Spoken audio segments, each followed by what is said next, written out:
Hello and welcome. The 20th century was remarkable for many things.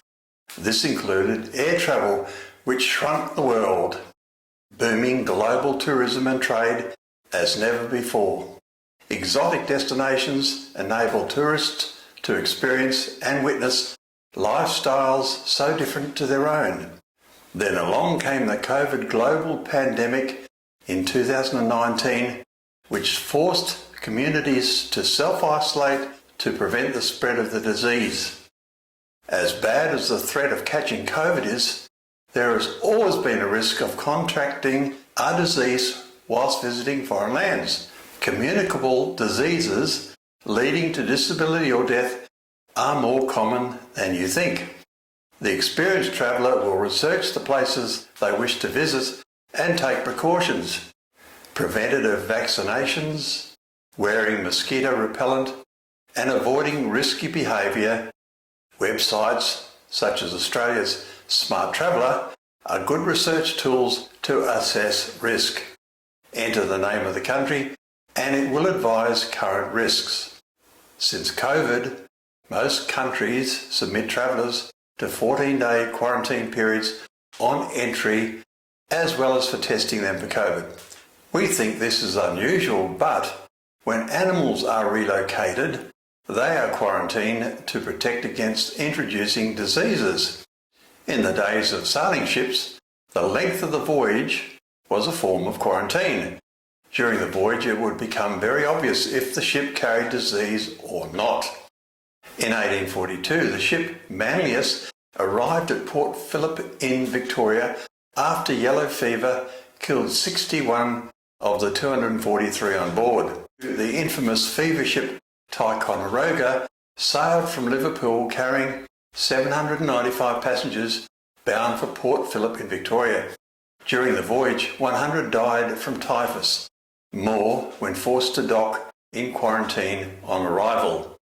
None of these passengers set off thinking they were at risk of dying. Thankfully, typhus and yellow fever no longer pose a threat on a ship, but COVID does. As of May 2020, there have been 40 cruise ships that have confirmed COVID on board. The Diamond Princess was the first cruise ship to have a major outbreak on board, with the ship quarantined at Yokohama for 1 month. Over 700 people became infected and 14 died.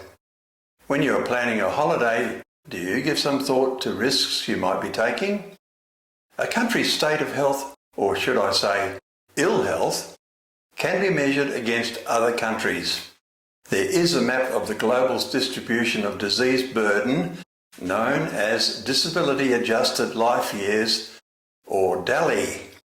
This is a measure of the distribution of the burden of both mortality and morbidity around the world. We see that rates across the regions with the best health are below 20,000 DALYs per 100,000 individuals. This is achieved in many European countries: Canada, Israel, South Korea, Taiwan, Japan, Kuwait, the Maldives and Australia.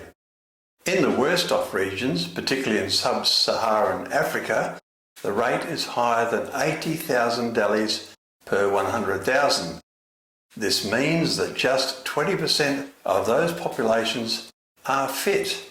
The standards of hygiene vary country to country.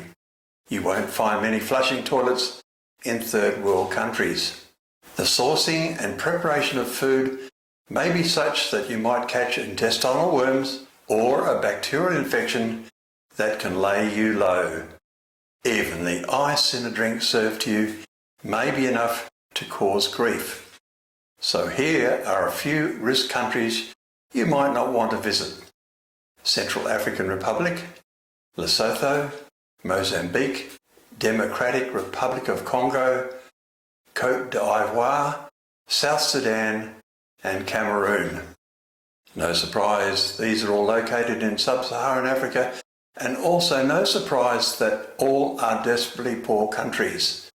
If per capita health expenditure is low, then outcomes will not be good.